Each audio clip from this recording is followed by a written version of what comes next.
ये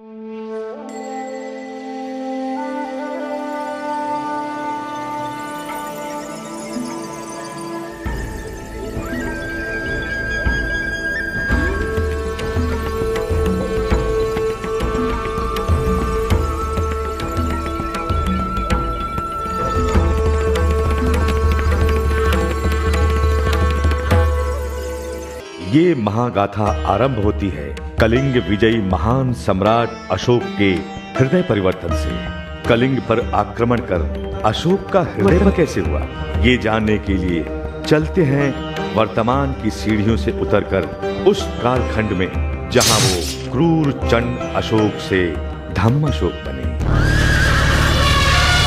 अहंकारी और अतिविश्वासी अशोक को कलिंग की सैन्य क्षमता का अनुमान नहीं था। परिणामतः कलिंग की सेना ने मगध सैनिकों को धूल चटा दी। सेनापति भीमदेव ने अपने सैनिकों के साथ मगध के सेनानायक को घेर कर मारा।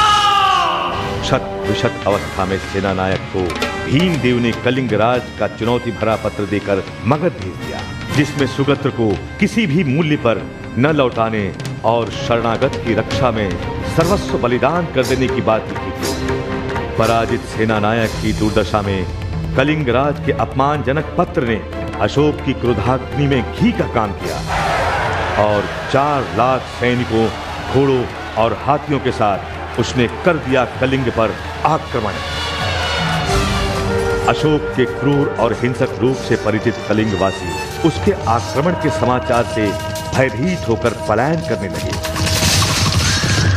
मगध की सेना ने चारों ओर से कलिंग पर धावा बोल दिया।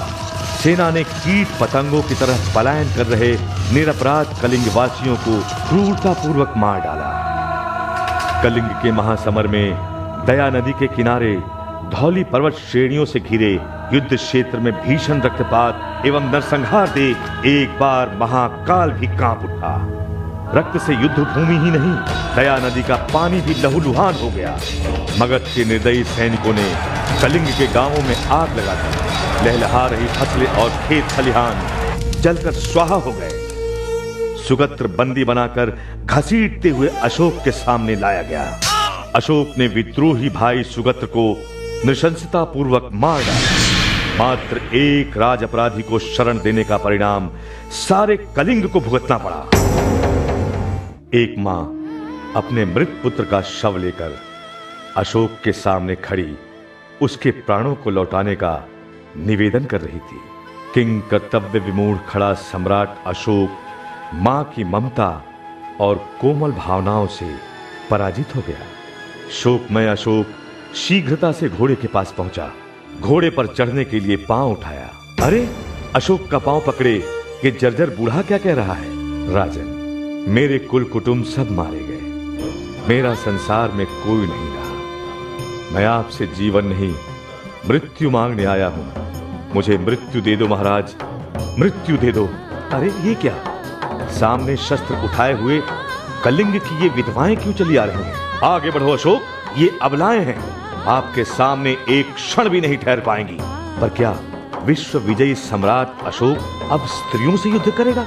अस्त्र शस्त्रों से युक्त कलिंग की हजारों विधवाएं अशोक को युद्ध की चुनौती दे रही थीं। युद्ध का ये भयावह परिणाम देख अशोक का दिल दहल गया और उसने अपने घोड़े को नगर की ओर मोड़ लिया। युद्ध क्षेत्र की सारी ध्वनियां उसका पीछा कर रही थी। अशोक अभी अपने विचार मंथन से संघर्ष कर ही रहा था कि उसके सम्मुख अट्टहास करता उसका अपना प्रतिरूप व्यंग्य वाणों की वर्षा करने लगा। विश्व विजयी चक्रवर्ती सम्राट अशोक, कलिंग विजय का विजयोत्सव मनाओ। सुन रहे हो ना, विधवा स्त्रियों के अनाथ हुए बच्चों का रुदन, ये तुम्हारा विजय गान है अशोक, विजय गान। तुम अभी जीते नहीं हो, तुम्हें मुझसे युद्ध करना होगा। हाँ, तुम्हारी मुझ पर विजय ही तुम्हारे जीवन की सबसे बड़ी विजय होगी। आगे बढ़ो, युद्ध करो अशोक।